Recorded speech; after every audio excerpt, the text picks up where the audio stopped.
This week on Barbell Shrugged, we talk about how Doug Larson, Chris Moore, Mike Bledsoe, and CTP all train to get stronger.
Here we go.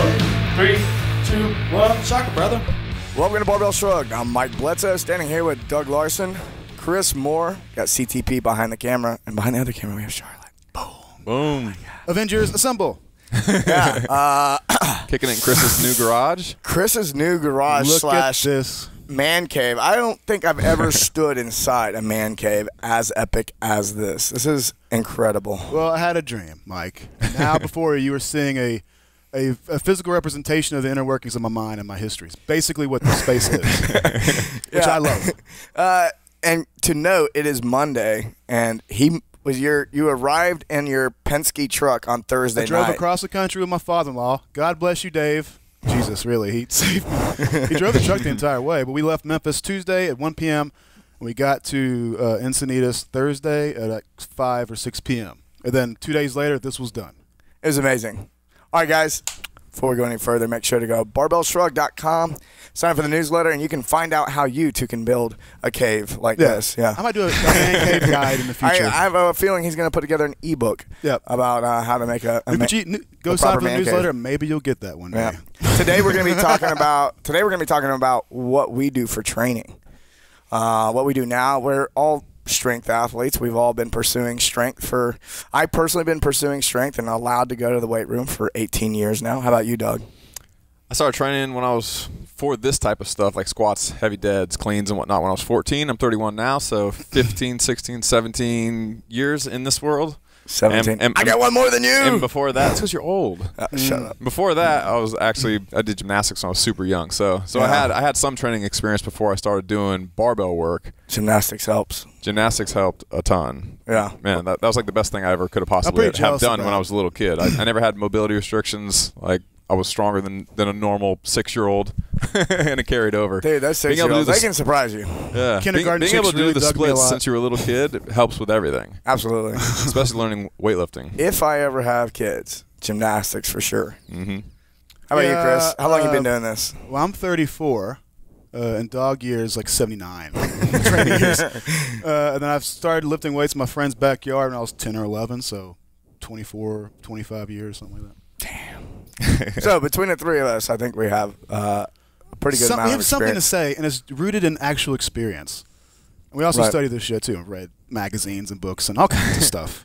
Lots of magazines, mostly. Lots of magazines. Well, hey, man, Flex magazine is better than nothing. We've been training this long, and we're not exactly running a lot of drugs to stay in the game. So I want to put that out there, too. Like, yeah, we are au natural, and it shows when you try to lift in front of you, and you go, oh, these guys aren't as strong as I thought. That's a joke. That's a joke. I don't know why I'm not strong. That's why. Yeah, but we have to battle recovery issues and time restrictions because we're busy like normal people. We don't do training full time, so we have to manage it like anybody else. We have the pain and wear and tear from history of athletics and pursuit. So we have to deal with everything that everybody else is dealing with. Yeah, I'm just saying, be careful. Sometimes people seem like they're doing everything, and they're recovering really well, and it's hard to explain why. But and then you try to follow what they do, and you don't understand why you can't recover. That might be why. And let's just say, wink, wink, you're not taking the right medicine. So there you go. But we're going to talk about how we train after 15 plus years of training. We have a lot of history, and so what we do now might be a little bit different than what you do as a beginner. If, say, you haven't been training longer than 5 years, your training might need to look a lot different until you have a large training history. Like mine. Like CTP behind the camera, he's actually mic'd up, so he's going to tell his story later on. He's a lot newer to training than the rest of us. So ladies, keep ready. He's actually doing a lot of the things that that we all think he should be doing as a more beginner strength athlete. Good job, CTP. Yeah. So what are you doing right now for your strength work? Man, I've done a lot of different stuff over the years, kind of as you were just saying, but lately, I feel like I dug myself into a pretty nasty hole back when I was competing in MMA full-time and competing as a weightlifting athlete full-time, and I used to do crazy volume, and I think that eventually caught up to me, especially as I got older. Now that I'm 31, I can't do that volume anymore, and feel good. If you were a full-time athlete, you could probably handle it, but the fact that you have a job makes it a little bit harder to recover. Yeah, I mean, it certainly does, but I feel like I can handle the volume. Like I can mentally tolerate the volume. Oh, yeah. I can get through the workouts. I can feel good, but my joints don't tolerate the volume that well anymore. I wake up achier. Oh. I rarely have injuries, but I just wake up way achier than I used to. So lately, what's worked really well for me to get away from that was I started doing more of an upper lower split. I've been doing mostly strength work in the gym lately, and then now that I'm back doing more jiu-jitsu and I kind of live out in the hills, I've been doing trail running and a lot of hill sprints and whatnot. I've been kind of separating my day, or my days rather, into more strength-focused days and more work capacity style days or skill days, where I'll kind of have 2 weight room days and then an off day, whether I go jiu-jitsu or I box or I go trail running or I run hill sprints or I just go to the gym and just push the prowler and do mobility work. Like I'll have like 2 hard days and then kind of an off day where I do something else that is just fun for me. That's physical activity. What was that split, Doug? What days are you training upper and lower or whatever? How much time between? So right now I don't have like a I do Monday, Wednesday, Friday, Saturday, or like a 4-day split like that necessarily. I just kind of keep the order. So I'll do like a lower day, an upper day, and then kind of an off cardio, jiu-jitsu, boxing type day, since I still love MMA. So you have recovery time. Right, and then rest days, they kind of just creep their way in there. If I have a particularly busy day, and it's weird how those rest days just creep into my schedule. Yeah, I mean, we travel a ton, and so a lot of times on a travel day, I'll just go, perfect, that's my rest day, and I know that that's going to be my rest day that day. Or some days we're just swamped busy, and I just don't have time to train that day, and so I'll know that day is going to be my rest day. And so basically, I just train every day that I can, and then the rest days, they always just seem to happen. If for whatever reason, I don't have a particularly busy week, and I don't have a day that's going to automatically be the rest day, then I will just take a day off every once in a while. But I tend to train between 3 and 5 days in a row, and then I take a day off, and it just seems to always kind of naturally happen like that. But by and large, if I have the opportunity to train, then I do. Yeah. So lately, the upper lower split's been really good for me. It's been really easy on my joints, and I felt a lot better. My elbows, especially my elbows and my neck. I had some neck problems there for a while from boxing and jiu-jitsu. My elbows, my neck, my low back was a little achy there for a while, and right now I feel fantastic. And I really think switching onto that upper lower split, which a lot of guys find, especially as they get more and more experienced, especially if you talk to kind of the Westside powerlifting style world, all those guys do an upper lower split because they can train hard and heavy, and then they can recover enough with that upper lower split to make a lot of gains with muscle mass, make a lot of gains with strength without beating their body up too much. And it took Louis a long time to figure that out without initially. If you watch the episode we did with Louis. And just the conversations we've had with him, they broke a lot of people before they figured out that style. One thing there's a lot more that goes into it than that, but theoretically, you should just fine. Especially when you're a beginner, you can squat like on a Monday, and Tuesday you should be able to bench press. The problem when you're a powerlifter, you start getting stronger, even in CrossFit, you start squatting like 500 pounds or 400 pounds. The load on your shoulders gets a little rough. It's hard to recover from the squatting in time to then blast your shoulders with pressing or something, for example. So that's an amazing way of just spacing it out. The more experience you get, it's the easiest way to manage the fatigue. Yeah, I think when you're less experienced doing a squat, it feels like a lower body movement. And once you get 500 pounds on the bar on your shoulders, everything. like your whole body is. You'd ask Jesse Burdick or any power out there now, Mark Bell and these guys, like, every lift is a total body lift. If you don't think you're using your legs and your abs and your back when you bench press, for example, that's probably why you don't bench as much as you could if you're a powerlifter. Same thing's true of a press. If you're just standing and pushing with your arms above your head and not utilizing your abs and your ass and your everything, even your feet to paw and grip the ground, then you're missing like 30 pounds on a press, potentially. Who knows? Yeah. Even if it's 5 pounds, and every time you press, if you could lift 5 more pounds, the cumulative effect of that's huge. All because you're not pawing the ground with your feet or something. Yeah. Yeah. So all that being said, what I didn't say was I found it. I figured it out. Upper lower split is the way to go for everyone in every situation forever. That's not what I said at all. So for me, I tried that lately, knowing that there was a high likelihood that as beat up as I felt, this would be a good way to make an adjustment and still be able to train regularly, make some good progress, and be able to decrease the amount of achy joints that I had, so I could get back to doing jiu-jitsu and boxing and some of these other things that I really enjoy. I don't have any CrossFit competitions. I'm not competing in grid. I'm not doing weightlifting right now. I'm not doing powerlifting. I'm just training to feel good and have a good time. And so that's worked very well for me lately. Takes the pressure off. It does. I find that anytime I'm competing or I'm signing up for a competition, I usually run right up to injury. Mm-hmm. You're injured all the sometimes time. Right over it. Right, yeah, right.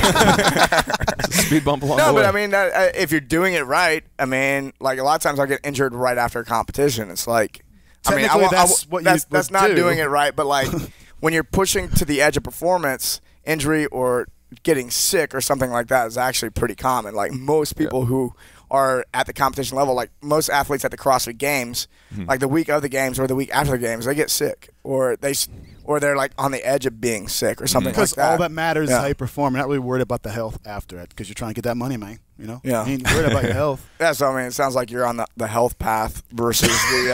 I am. It sounds like you're on the health path. Cough. I was gonna say, I think most of us have not been on the health path. Doug's got a kid. He wants to see him grow up. No, I can identify. We've all spent most of our lives chasing performance, and then we've all known that like we're sacrificing some health, along the way. It's like our buddy Lauren says. He's like, weightlifting is very good for you unless you compete in it. That's not so good for you anymore. the worst possible thing to do for your health. It's pretty rough on your body. You got to make your run and then stop as soon as your shoulders go numb when you just tie your shoes in the morning. That's what I think. So actually, on that note of being on the health path, I've been doing a lot more tempo work and pause work lately. Intentionally doing, like a pause front squat, or intentionally doing deadlifts with a pause 2 inches off the ground. Pick up the weight 2 inches off the ground, pause for 3 seconds, maybe go right below the knee, pause again for 3 seconds, and then complete the lift. Yeah, Travis Mash actually wrote an article about that. It was on the Daily. So if you want to read about how to do those pause deadlifts and the benefits and all that kind of stuff, building your make sure to go check it with out. Pause work or something like that. You can search. There's a little search bar on the website. You can check it out. Just search for Travis Mash. Yeah. Then you go to mashmafia.com, pick up one of these sweet shirts that I'm wearing right now. Do what I want, bitch. Do what I want. But yeah, we've had a big influence from Travis for how we program for our own workouts. I know a lot of stuff that you did for a long time since Travis was your coach there for a while. You did a lot of things that were very much his style during that time since he was writing your workouts, and then that's influenced the way that you write workouts ever since. Absolutely. Yeah. You have any examples of that? If you don't, I have some for you. Actually, doing a lot of the down sets, finding a rep max, and then not that was like my first exposure to it, but it was my first time where I lived in it for 4 or 5 months. And got an actual effect from it. Yeah, I lived in that, like, this is what we're doing all the time. It's like Monday, Tuesday, Thursday, Friday, Saturday. We're doing, a rep max followed by some down sets. Go down to 95%, do more reps. So you might go to 90%. 5 RM on a squat, for example. Go to 5 RM on a squat. Or an 8 RM. And then go to 95%, do another 5. Or 8, go or down to whatever 90%, do another one. Yeah, it could be an 8 RM, 10 RM, 12 RM with some down sets after that. Did he have you do like 10, 12 for a block and then go down to 5 and the 3? Like, did he... You do a high rep phase and a moderate rep phase. Or whatever. Yeah. I mean, it depends on which part of the cycle, how close I was to a competition, what the rep range looked like. But definitely the further out from a competition, the reps were a lot higher. I saw huge benefits from that style of training for strength. The problem is just the recovery necessary to train like that was you have to, I mean, I think that's hard. I personally think that's the best way to get strong. And I like to program for people who are trying to get strong. Do the rep max followed by the sets afterwards. And you can use a ton of and you can do that with ollie lifts as well. Find a 3-rep max, drop to 90%, do some more. I know we do a lot of that in the Muscle Gain Challenge and in the flight program. You'll build up to like a 5-rep max, and then you'll go 90% for 5x5. And so if you did a 5-rep max at 200 pounds, then you would just take off 10%, which is 20 pounds. You go down to 180 pounds, and you do 5x5 at 180 pounds. And that's an easy way to get in a lot of volume, so you can put on muscle mass and get strong without beating yourself up too bad. And it's potentiated. You do the heavy set, then you back off to the light set. Now all the 5x5 sets feel really light. Whereas if you just worked up to 180 and did 5x5, half the sets are still warm-up sets, and your mind is still not in the zone to actually lift heavy. So if you go up above, going down feels like, okay, this is the easy stuff. In actuality, before it'd be really hard for you. Until you get to like set 3, and then you're like, no, this is heavy. And you're like, okay, now I'm a hurl, so hurl my boot. Yeah, but I see a lot of benefit from that style of training. I'm not sure how long someone can stick with that, and it all comes down to like, what's your recovery like? Are you just in between workouts, are you recovering well? Are you taking time after competition to kind of take care of yourself? Are you getting massage therapy?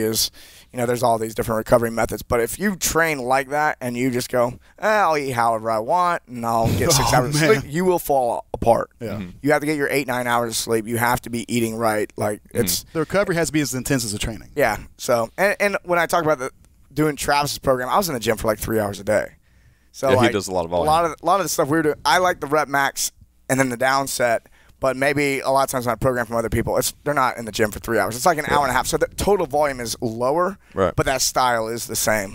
Yeah, and Travis is very open about not giving a shit if your joints are achy. He is there to win, and that is it. This is competition. He is 100% competitor. He's not concerned about your health compared to competition. He's concerned about your health, you as a person. He loves you. Yeah, he's a very loving person.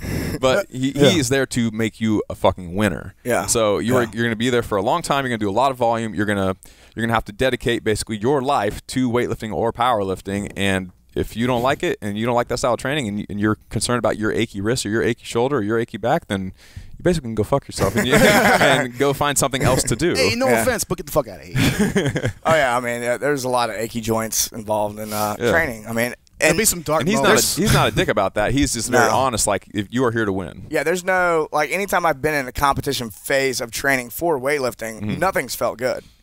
I mean, I go to bed at night and I'm just like, my whole body's going, wow, it's like, wow, wow. And it's like, if flag football is like general fitness, then like competitive college one football is like what you're trying to do when you're a weightlifter. It's not like fun and casual. Hey, let's go work out, man. We want to do these. Some snatches. All right. Hey, almost got that PR, Chuck. No, it's like, if we don't do this, nothing else matters. This is our body and everything on the line. You're heavily invested in it, and you're going to take the risk to get it done. That's how you see these guys.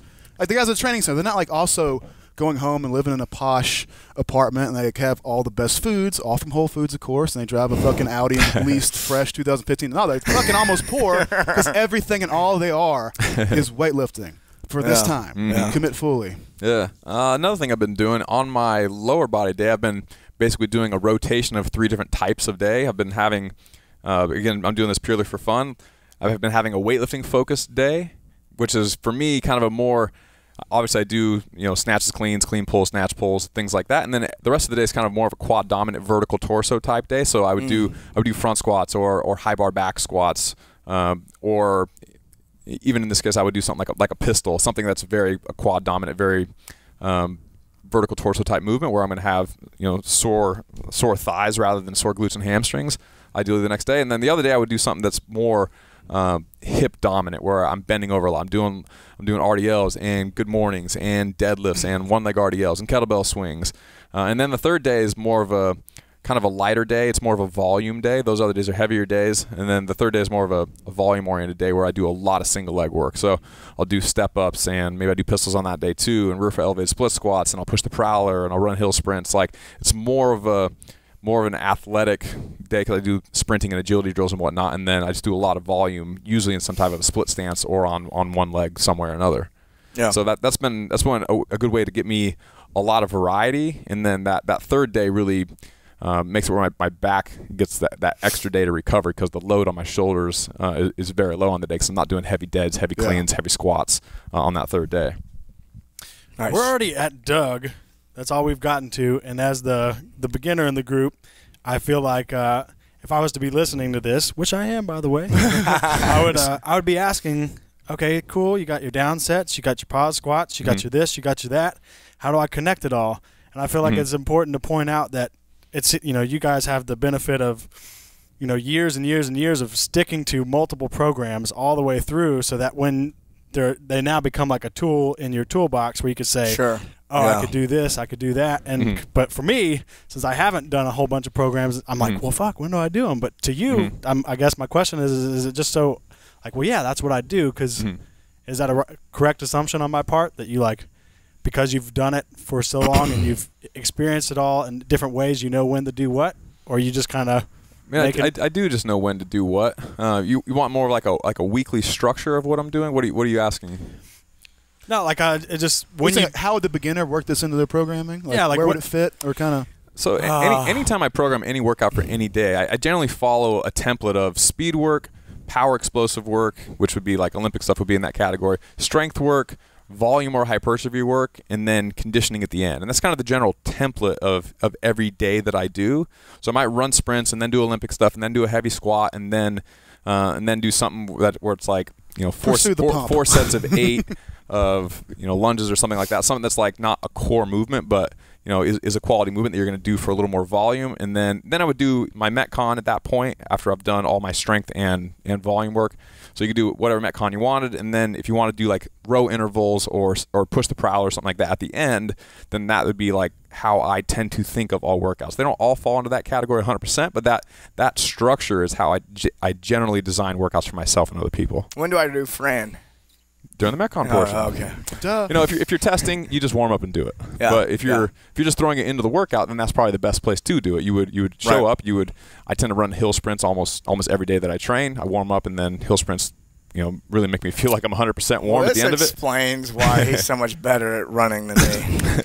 So hill sprints. Smoke your ass on trail runs, by the way. Do your Olympic stuff. Do some heavy squats. If you want to perform well on Fran, then you probably wouldn't do a whole lot of like volume on. This is a lower body day example for me at the moment, but you probably wouldn't do like 4 sets of 8 lunges heavy per leg and then go do Fran. You wouldn't perform very well on Fran. But if you don't give a shit what you get on Fran, you just trying to get the volume from that workout, then doing that would be just fine.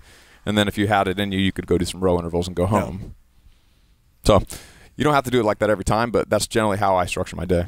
Did that cover your question there, CTP? I don't know. Now I feel like I just confused you.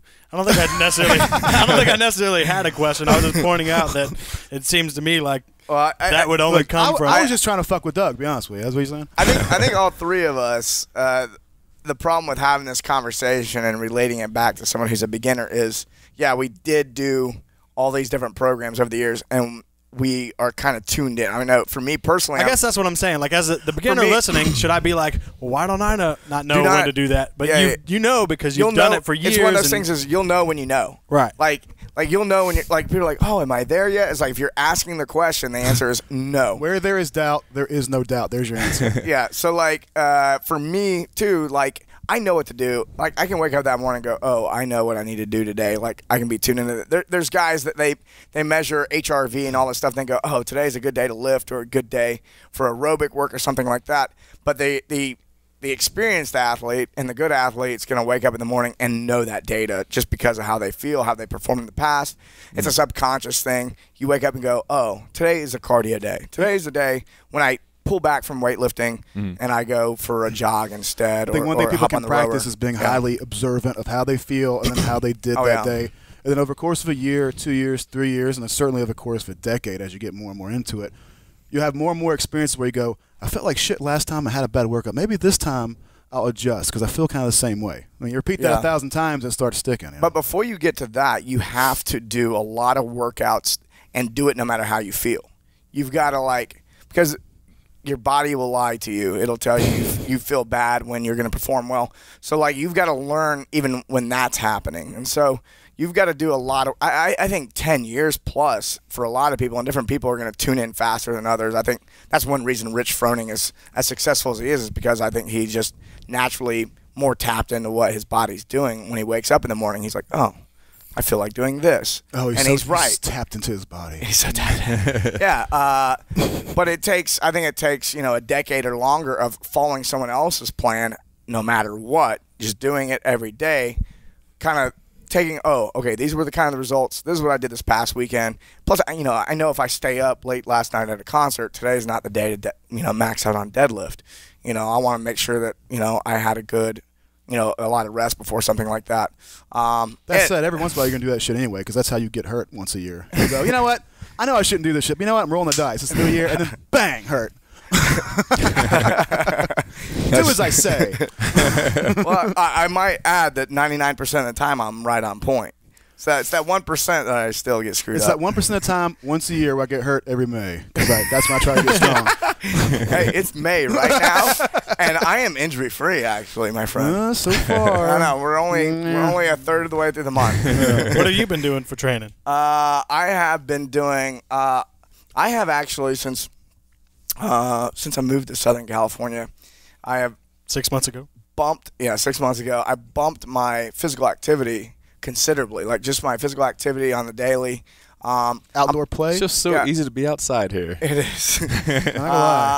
I'm before, like, all my physical activity happened in the gym, and it just wasn't as convenient. So, but what I've found since moving here is the time in the gym has actually gone down a bit, and the physical activity has gone up. I'm probably being physically active 2 to 3 hours a day, on average. But that's surfing, running, doing a little bit of yoga, doing a lot of gymnastic stuff, doing a lot of calisthenics, and then I'm still getting in the gym. And when I get in the gym, I get as much bang for my buck as possible. So, like, I weightlifted for 8 years, so I did snatch and clean and jerk almost every day for 8-9 years. So it's like, okay, and I'm not competing in that anymore. So now it's like, okay, I'm gonna see how much bang for my buck I can get in an hour. Do I really need to work on snatch? The answer is no. So I've been doing a lot more powerlifting. I've been doing a lot of pressing, bench pressing, deadlifting. I'll tell you, I'm a huge fan of sumo deadlifts. I've always thought they were great for other people, but being a weightlifter, I never did very many sumo deadlifts because there's only so many things you want to get good at, and that's a hard thing to put some time in. I've been doing sumo deadlifts back in my program. Oh, wow. I don't know why more people don't. That and barbell rows. Like, why are people not doing this shit? I don't know. So I've been doing a lot of, I alternate. I do full body workouts now. So every time I go in, it's full body. I do a squat and a press, or a deadlift and a press, or I'll do a lower body lift followed by some gymnastics. I do a lot of gymnastics progressions, and then I like to do things like Corey Gregory. We interviewed him. He kind of inspired me to, like, instead of standing in the gym and going, oh, what kind of assistance work can I do for my lower body? It's like, just go to the beach and do, 1,000 lunges. Just go walking lunge until you're, like, shaking. And it's like, okay, that's cool. And so, like, no thinking required. I've simplified a lot. So when I get in the gym, like, my goal is to be in and out in an hour. Because guess what? I want to go out and do something outside, so I don't spend as much time in the gym, and that means, and for me, like, a lot of times I'm in the gym for like hour and a half, and to me, that's really short. Like, it's an hour and a half later, I'm like, man, I got out of there really fast. Most people are like, what the hell? I felt like I was in there forever, and I think most new people, especially people who are, like, used to the CrossFit class, it's like in and out in an hour. That just seems really crazy to me, really. What kind of effect has getting out helped or had? I've had more energy. I think just being outside and being more physically active. Joints feel great. More energy because I'm not working on getting good at, like, one or two things only. How's your mobility and stuff? Is all this motion helping you be more aligned more often? Yeah, I think mobility is better. What I do when I get in the lift, I do EMOMs, ascending weight EMOMs. So I start about 60% of my 1 rep max. And if it's a lower body movement, I add 20 pounds per minute until I do triples until triples get a little shaky. And then I go down to singles, and I rarely hit failure. I just go right until I'm like, okay, another 20 pounds, and my form is going to break down. So I cut it off there. So I do that for lower body. I do that for an upper body press or pull. And then I move on to gymnastics for some assistance work. And then I do some lunges, and maybe I'll do some GHRs for some assistance work for lower body. And then, I get a lot of time surfing. So I'm in the water like 3 to 5 days a week, doing a lot of paddling. And then, I like to jog on the beach and whatnot. Mosquito? Mostly, I wear as little clothing as possible. Keep your man bag secure. Maximize right the vitamin next D. To the chode, you know. Yeah, I got an interesting story about my shorts and running down the road, and well, you might want to save that one for later. Cars were crashing. Well, he had a boner. He had a boner running down the street. We're trying to fucking teach people here, dude, not gross them out. Sometimes it just happens. I don't know. I do like I feel like I'm 13 years old. I do like the ascending weight model that you just talked about a second ago. You gave me the idea, Doug. I know. I'm going to have to give you the credit. No wonder I liked it. Ascending weight? I wasn't going to say anything. I was just going to say I liked it and give an example. Ascending weight? Are we back to his boner already? The ascending boner model. Yeah, I like the model of doing like one single barbell where it just gets heavier and heavier and heavier and heavier. So I'll go and I'll do snatch pulls until I can't do any. I can't do another snatch pull with good technique. Again, you could do every minute on the minute, or sometimes every 2 minutes on the minute, depending on how heavy you're going at the time. Yeah, if you want to compete, like if you're trying to get stronger, just add more time in between. The reason I do every minute on the minute is so that my muscles will fatigue before I hurt my joints. That's really the reason. There you go. So if I was going for maximal strength, it'd be like every 2 or 3 minutes. Right. Yeah. So I'll take a barbell and I'll do snatch work first. So I'll do snatch pulls followed by snatch deads, and just putting 10 more kilos on the bar every single set until I can't do any more snatch pulls correctly. Then I'll switch to snatch deadlifts.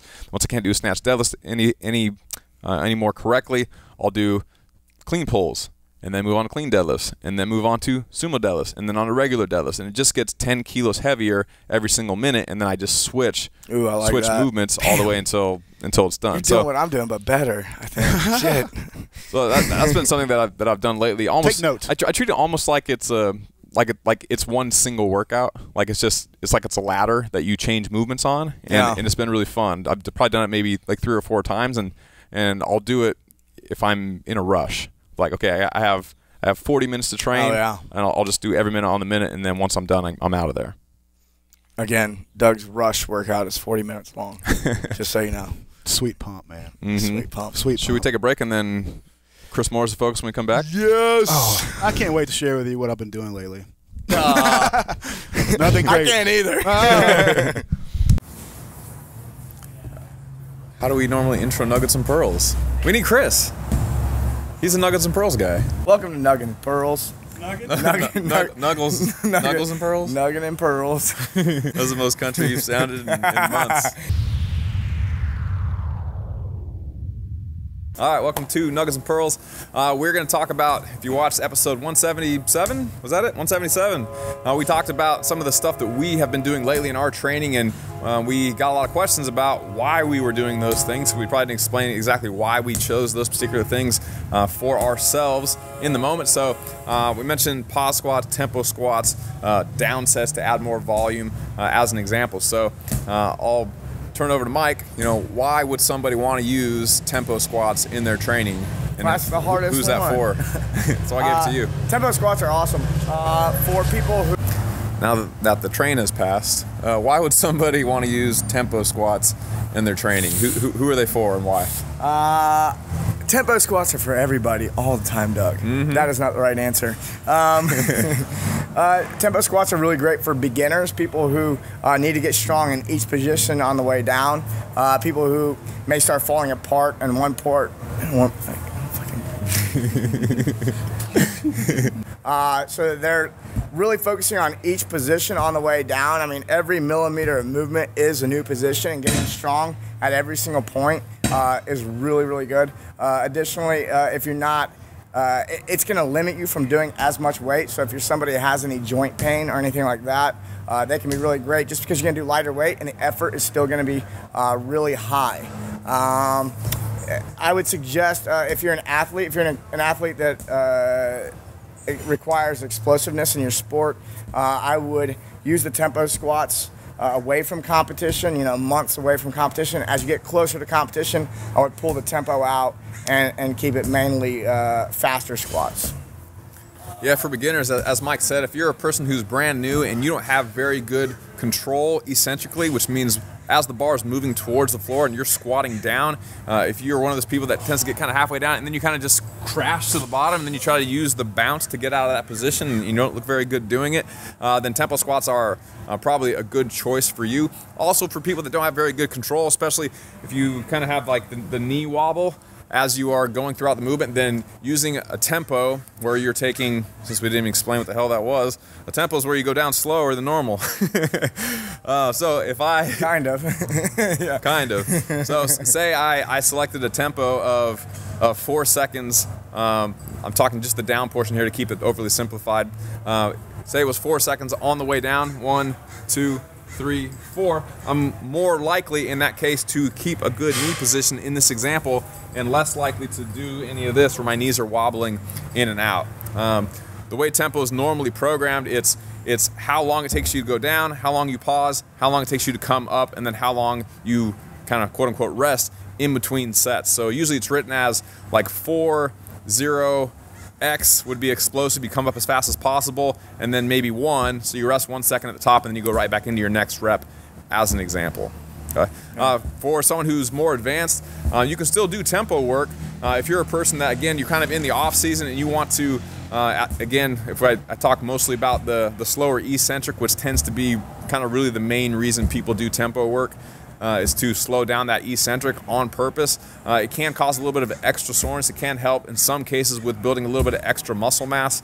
So you could use it intentionally to get that little bit of extra tissue breakdown to spur a little bit of extra growth, especially if it's something that you haven't done lately and it's kind of a newer thing. You know, as people say, the best program is the program that you aren't doing. So if it's a new thing, then it can help spur a little bit of growth and a little bit of strength gain. But again, if you're an explosive athlete, probably the off season is the best time for that, because as the season approaches, especially if you're a weightlifter, then you're not trying to go down really slow and eliminate the bounce. You're trying to get used to riding the bounce to come out of the hole, especially on a heavy clean in particular. Yeah, I don't think weightlifters do tempo enough away from competition. I think just throwing it in, a lot of weightlifters would see a huge benefit.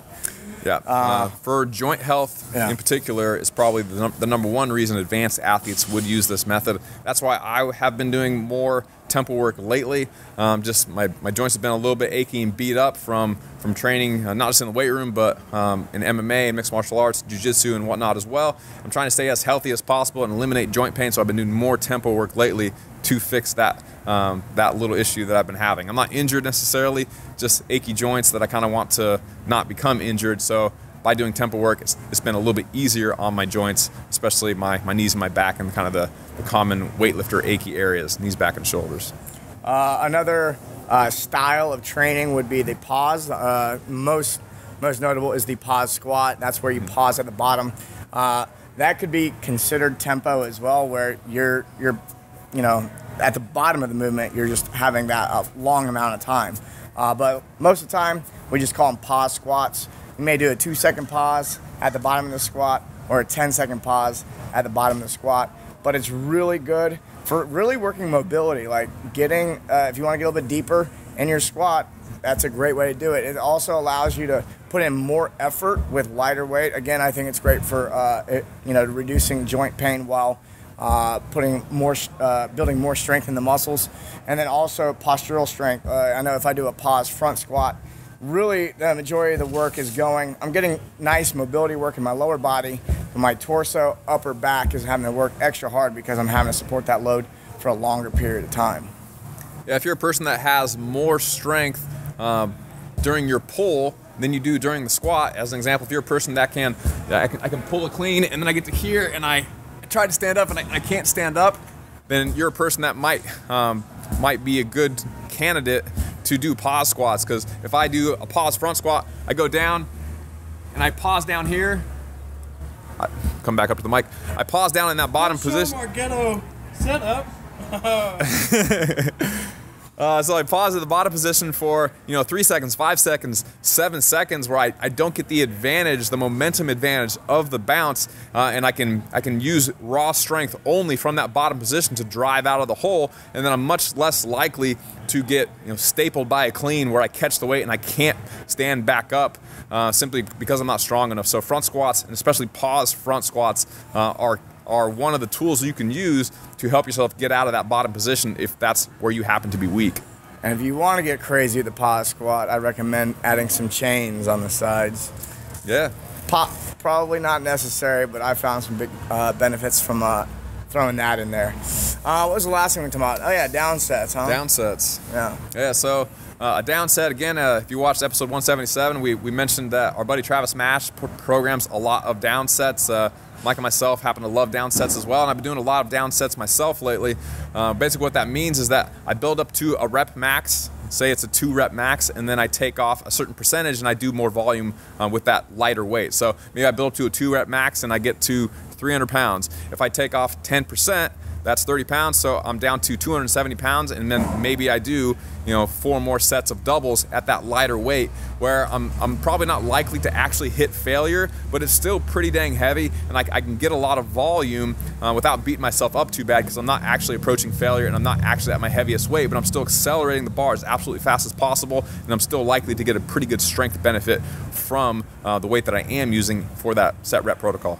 Yeah, I really like it because you get to go after that max effort. You hit that max effort, and then you back it down to I like to back it down like 5%, and then do some more at the same amount of reps at 5% less. And usually, like, the second set feels sometimes even worse than the last set. It's just as much of a struggle. So it's like the same amount of effort. You find you have that max effort there, and then you have like another max effort, and then you back it off a little bit more, and you have another max effort. So it's really psychologically challenging.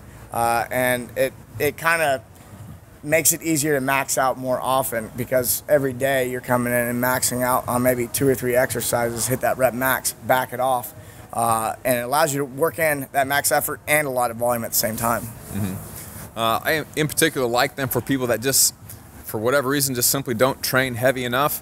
That's often not a problem with highly advanced national caliber competitive athletes, as an example. Like they probably always want to go extra heavy, and that's not their problem. But a lot of times beginners, especially people that they might be at a CrossFit gym, they might have just started doing CrossFit 6 months ago or a year ago, and they're still not really in tune with what like a real 8 rep max is supposed to look like on a heavy back squat. You'll say do 3 sets of 8, and then you'll watch them.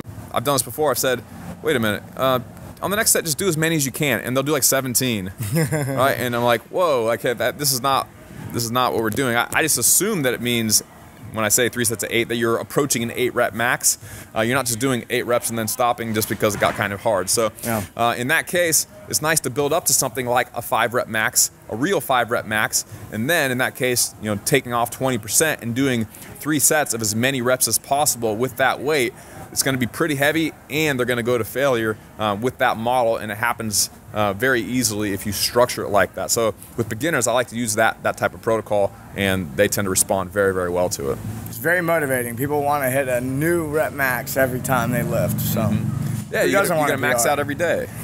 That's something that maybe is a little bit different than last time. So rep max, take off some weight, do as many reps as possible, or if you hit a 5 rep max, you could stick with doing 3 to 5 sets of 5, taking off 10%, maybe 20%, depending on what we're trying to work up towards. If you want to see how we program these types of movements in our workouts and in the workouts of our clients, you can go to muscle.barbellshrugged.com. We have a How to Get Strong Now guide. It's a free ebook, and it has 2 weeks worth of programming in there as an example, so you can see how we program tempo squats, pause squats, and down sets, which we use quite a bit. So go to muscle.barbellshrugged.com, and you can see exactly how we use these types of movements in our workouts.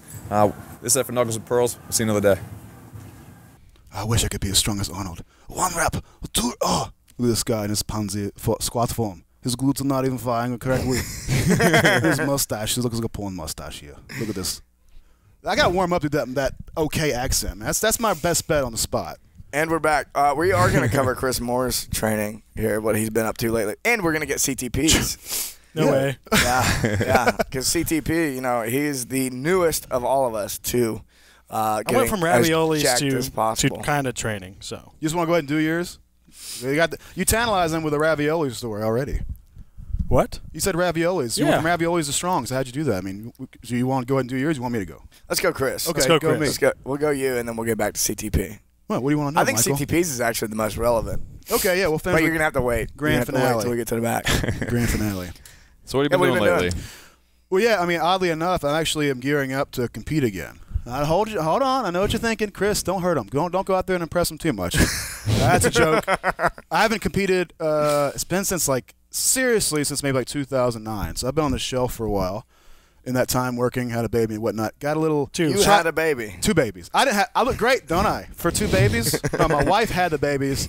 I'm mostly just kind of clumsily trying to make sure they don't die on my watch. You know what I'm saying? So far, so good. Yeah, so I'm actually at a point now where things are settling down. We're still busy as hell, but I can actually devote time now to training to kind of. This is what I love the most. I haven't done it, so I'm like, fuck it, man. I love this shit. There's no reason why I'm not going to get back on the saddle, so to speak, and do it. I might not ever hit a PR again, but that's not what's important. The important thing is just doing it. So to do that, again, I'm competing June 27th. Jesse Burdick's got to meet up in CSA Gym. And what city is that? Pleasanton, California, I think. I'm going to do that meet. Something near Oakland. Yeah, I'm going to do that competition. Now, I can zoom out and say what I've been doing to kind of get myself here for a year and a half. And you guys have seen me struggle with this. I've been trying to fix my posture for a long time. Struggle with a lot of things. One of the things I did in the past to get my squat okay was that I just did a lot of good mornings and stuff and really was big and strong, trying to make myself stay upright, but having poor spinal mechanics. Some of it's natural, some of it is just poor posture, and it was never important, so I never really worked it. So I spent 2 years not trying to be a weightlifter, but doing weightlifting movements where I was trying to get comfortable finally with the front squat. Right now I can front squat pretty casual, 450 or something. When I was squatting in powerlifting, I could squat 975 wide stance with gear and everything in meat, but I could squat fucking 400 pounds in the front squat because I would just fold over immediately. Yeah. Just wide stance, low bar, hinging at the hips type of squatter and all that. So I went back and for 2 years did a lot of upright stuff, lots of pause work, Doug, in the front squat where I just walk the bar out and breathe for a while, holding it and fighting for position each time and then doing light sets in the front squat, pausing a lot, using change in the front squat a lot. I like using chains. So after about 2 years, I got my posture sort of reestablished. And for the past couple months, I've been pushing the lifting a little bit. The big change is that I don't really train as heavy as I used to because I really can't, and that sucks and all.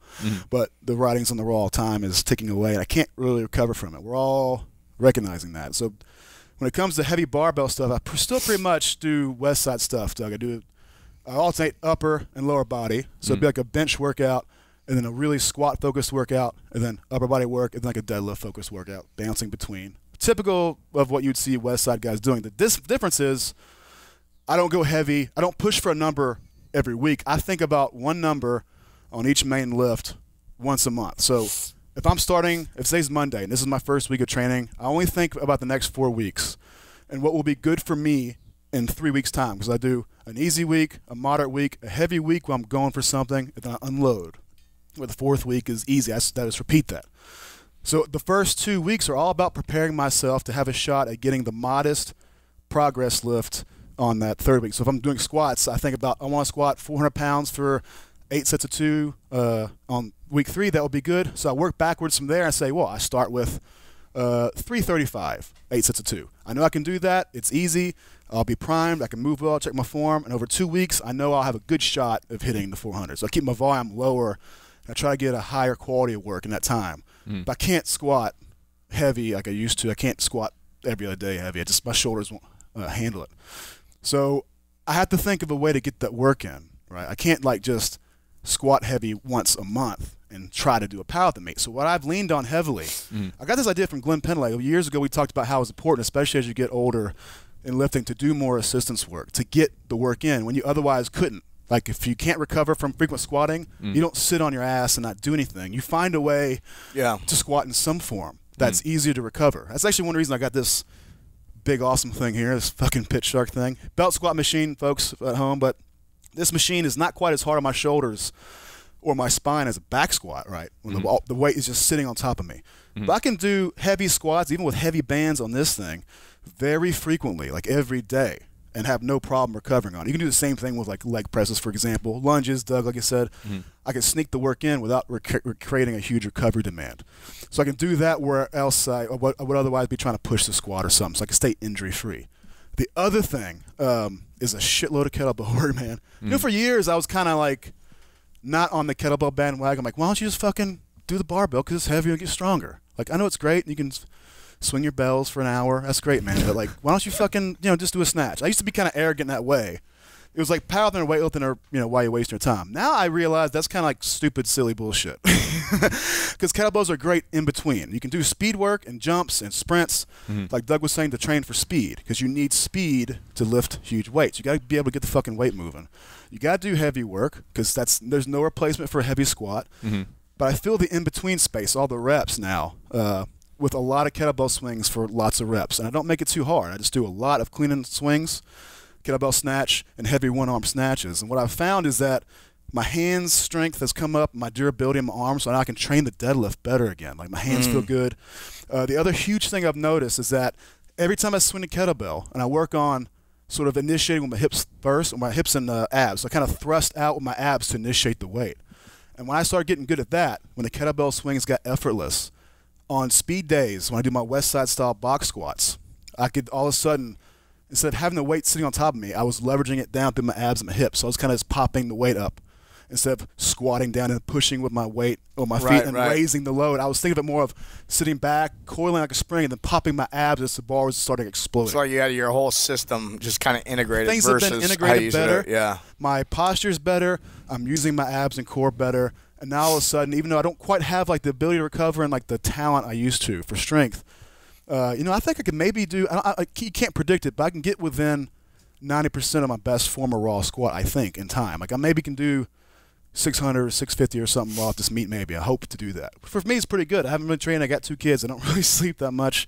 34, drug free. Not eating all the time as I should, but that's pretty fucking good for where I'm at now. You have been sleeping more lately, though. I have, but not with this move. Jesus. When did you decide you were going to compete? Up until last week, he was doing pretty good.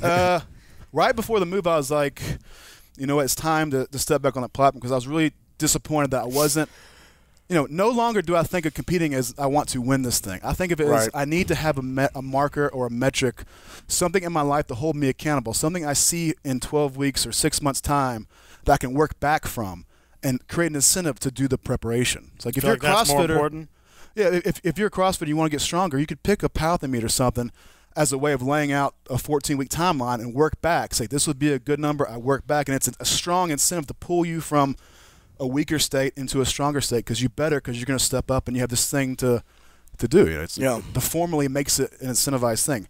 I'll quickly say one more thing. The reason why I did my office this way, yes, it's convenient. I can just blow out all the dust. I don't have to clean the office and clean my gym. So it's an advantage. But really, why I did this is I can sit over here and work. My final point, I don't like doing a training session anymore. What I like to do is to spread my workout as much as possible. All that matters when you're getting strong is like the work you're accumulating over time. Let's say if it's a month. In that month time, there's a certain amount of squats that you should do or you could do. There's a certain amount of work you could be done. You could do it all in these hour or 2-hour blocks, 4 days a week, or you could spread it all out. So what I do is I'll work a little bit, and I'll plan on doing, 20 minutes of hard kettlebell work. I'll do that, and I'll go back to work. So I kind of flip-flop between the two. There's no hard line between work session and training session. I try to move as much as possible throughout the day. It keeps my recovery time down. It makes my mobility better. Makes me feel better. I work better because now I sort of excite my mind with the kettlebell work or the sunshine or the deadlifts. If I want to do strength work later in the day after my day's done, I'll come over here and do some crisp, clean speed deadlifts or something, where the only thing I'm thinking about, I'm not thinking about the second exercise after deadlifts. I'm not thinking about the WOD that comes after that. All I'm thinking about, how can I pull as efficiently and make the most of this next 10, 15 minutes as possible. And for me, that's helped me get a really high quality result from my training. Nice. Boom. Woo. Love it. I gotta put that in the heat book All and right, maybe CTP, clean it up what a about little bit. You want me to hold the camera? No. Dude, that thing's expensive, man. Don't break that shit.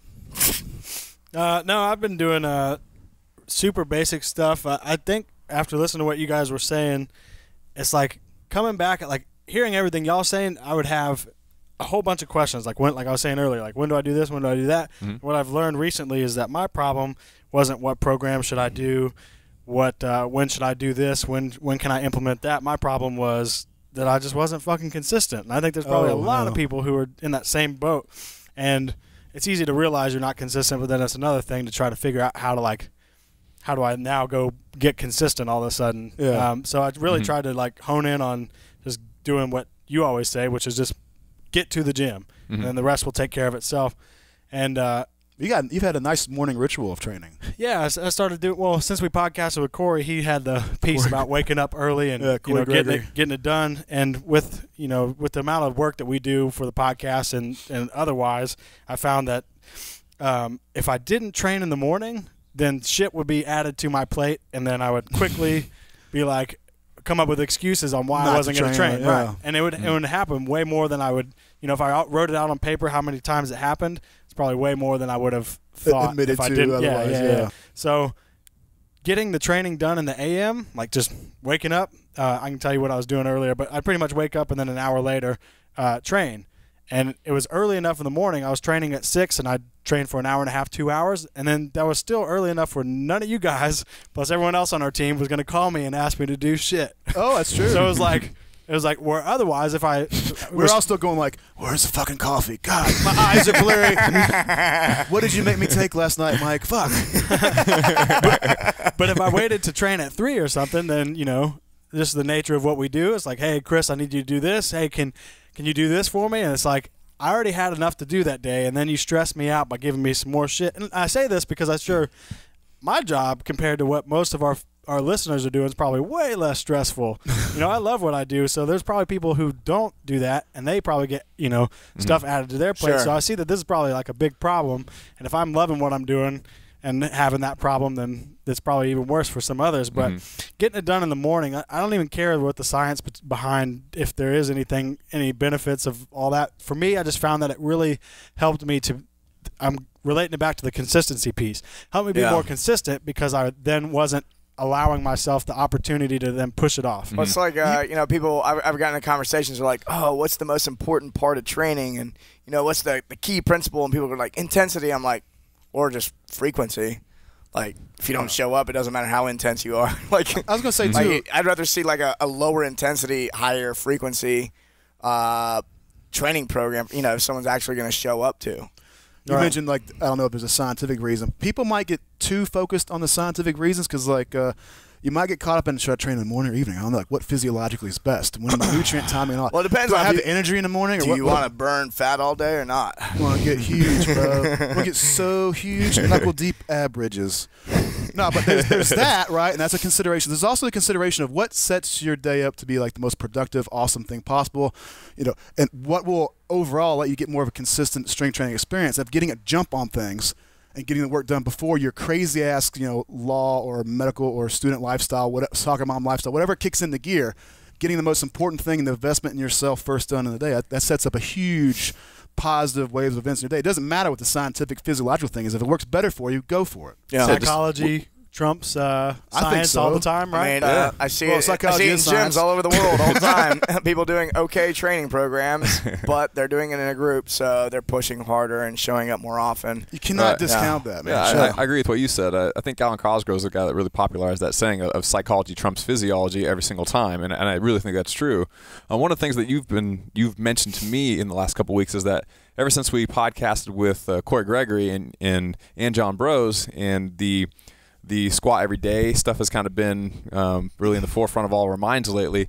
CTP's tried that lately and had really good results with it. In part, and I'm speaking for you, and you can comment on this in a second, in part what you told me was that since you're squatting every day and you view squatting as something that is very important, you're way more motivated to show up that day. Oh, for sure. You want to comment on that? Yeah, because, two things. Squat, I view it as more important, and it's like it's the one thing that, and this might just sound cheese, but it's the one thing that feels like I'm actually doing something. Like, you never get done with a set of squats and you're like, oh, I didn't do anything. Like, you feel like, I've done something. I fucking squatted. It was really hard to do what I just did, and I did it. Yay me. So you feel good about your workout every single day. Yeah. Whereas sometimes, if you're doing a program or something, you're going to have those days where it's not the it's not the squat. It's just, you know, the easy day or something like that. And I'm not saying that there's not a place for that, but what it did is it made it where I cared every day, and because squatting's fun. To me it is anyway. Maybe some people it's not, and this wouldn't apply, but squatting to me was fun. So the idea of waking up every day and getting to do that was like, hell yeah. Like, sign me up. Like, because I'm not going to go in there and be like, oh, here's the stuff that I want, that I know I need to do. So it helped in that regard. And the previous to this, this is the most consistent I've ever been, but previous to this, it was when I was doing CrossFit. And CrossFit's the same thing. It's just fun. So I think the kind of underlying thing there is just making it fun again. And in this case, squat was fun. If it's fun and you care, surprise, you have great results. Did you change the way you were eating and fueling yourself at all? How'd your diet change? Yeah. I'm begging the question because I know how. I mean, I've eaten some meals with you. I've been adding to the problem, I guess, but it's not. You have great results. Well, previously it was like I do like a treat meal or a cheat meal occasionally, and for the most part try to stay, you know, not super clean paleo, but pretty much like as best you can. And what I found out, not drinking dairy and keeping your carbs down and all that classic stuff. And now I'll just eat whatever I want. That doesn't mean eating like shit all the time, but if I want waffles, damn it, I'm going to eat some waffles. If I want some pancakes, if I want some rice, if I want just, you know, like hallelujah, preach, brother, preach. Oh, all that kind of stuff. but a little more carb friendly lately. Yeah, but post workout. Yeah, it's like there you go. So I'd go do my squats. Surprise. I'd go do my squats, and then I'd be like, look, if you haven't figured out you should eat the carbs after your workout by now, you have not been listening to the show. Just eat the fucking carbs. But hold on, here's the thing: is I don't know if this is right or wrong, but I'd crush a fuck ton of carbs. Like it'd be like more than I thought. Like if left to my own devices, I would have been like, yeah, a little cup of rice. Like no, I'd crush like 150 grams of carbs. Just didn't you also say it all depends. Like if you can do 150 grams of carbs and you're measuring and you're not getting body fat and you're putting on muscle mass, then maybe you're doing a good thing. But for some people, taking in that much carbs after they may be putting on excess fat, and they're like, okay, maybe I need to dial it back. But it's all about like, you know, no two people are the same. People have different training volumes, different stresses in life. You gotta that's very individualized. Well, I'll say this though. It's not about just being able to eat whatever I want, and that's cool and fine. But what I was doing was mostly eating vegetables. Like, yeah, vegetables are carbs, but you're not going to get like rabbits eat vegetables, dude. Yeah, you're not gonna get that. You're not gonna get shit. Like even if you eat a lot of vegetables, that's just like still you could eat a fuck ton of vegetables, and that's just no carbs, nothing. You're not a gorilla. Your body doesn't work the same way. You need to eat fucking meat. After a workout, you can't just crush a whole bunch of vegetables. It doesn't matter. You could eat a whole smorgasbord of vegetables, and that's not going to be what you needed after a workout. No, post workout, just divide your plate in half, put meat on one side, put rice or carbs, whatever carbs you want, on the other side, and that's a great post workout meal. CP, did you say your overall appetite was picking up too? Yeah, because I think that's a great sign that you're heading in the right direction. If you're getting really hungry, if you're sleeping really good, like I always talked about that with Dr. Brian Schilling. He's been on the show. Fuck man, I don't know. Search it. Numbers early on and whatever. Yeah. He's a great resource, my former mentor. Well, still a mentor. But he's always talked about how whenever you would get to where you're feeling good in the gym and you had this fucking insatiable hunger, man, I've been fucking killing food lately, and you're feeling good, guess what? You sort of now have bumped your body into a very favorable state. So if you're getting hungry, good. If you are not looking forward to training and your appetite is kind of shitty and your goal is to gain, that's like a big warning sign for you. That's actually I mean, we were kind of discounting this earlier as like, what time of day should you train? For me, I like to train in the AM if I'm trying to gain weight because it bumps right after I train.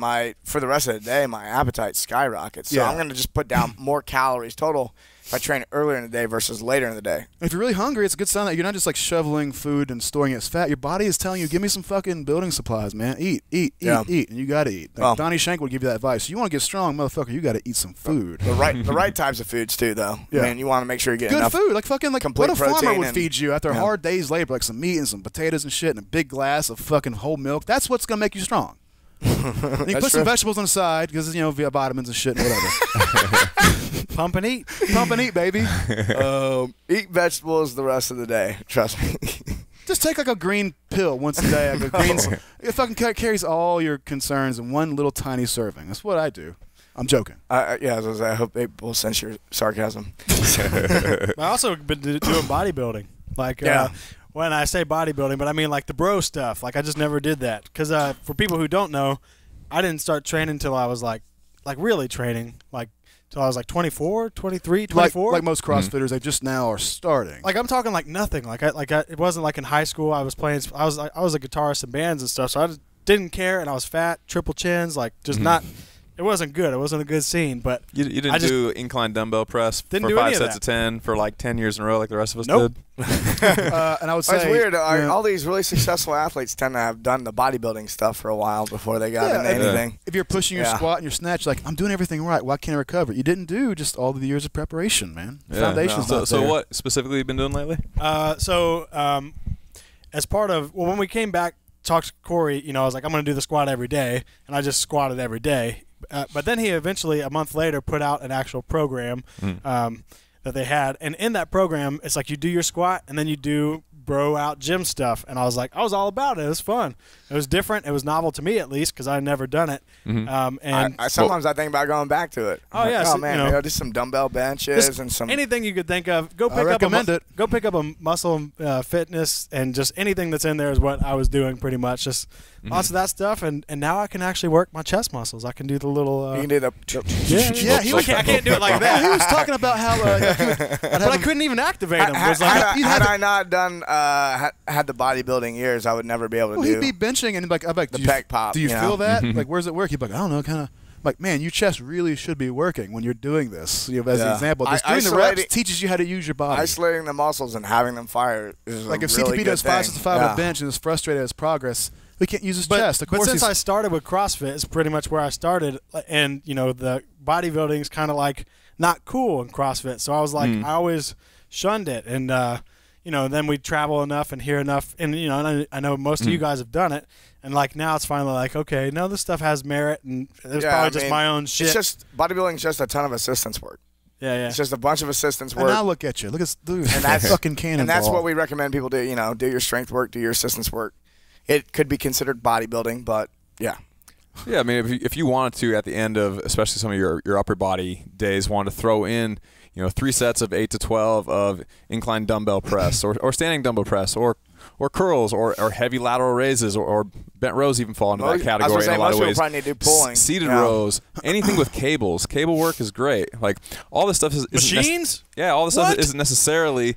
A machine that's not a concept tube rower? Oh, God. I never understood how that was in the mix. Lord have mercy.